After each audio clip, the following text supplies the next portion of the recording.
கானா வினோத் அந்த பாக்ஸை எடுக்க மாட்டான். இது கண்டிப்பா ட்விஸ்ட்.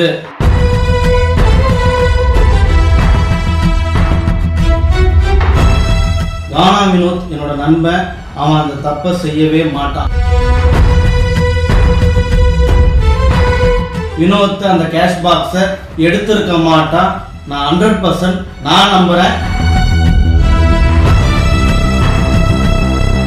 கானா வினோத் என்னோட நண்பன், அவன் அந்த தப்பை செய்யவே மாட்டான். நான் இப்பவும் சொல்றேன். வினோத்தோட ஃபேஸ் ரியாக்ஷன் நான் பார்த்துருக்கேன், எனக்கு தெரியும். நான் அவ்வளோ சொல்லியிருக்கேன், அவன் 100% எடுக்க மாட்டான்.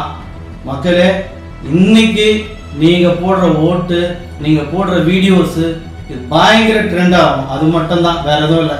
வினோத் அந்த கேஷ் பாக்ஸை எடுத்திருக்க மாட்டான். நான் 100% நான் நம்புறேன், நீங்களும் நம்பணும். அவ்வளவுதான். கானா வினோத் அந்த பாக்ஸை எடுக்க மாட்டான். இது கண்டிப்பா ட்விஸ்ட்.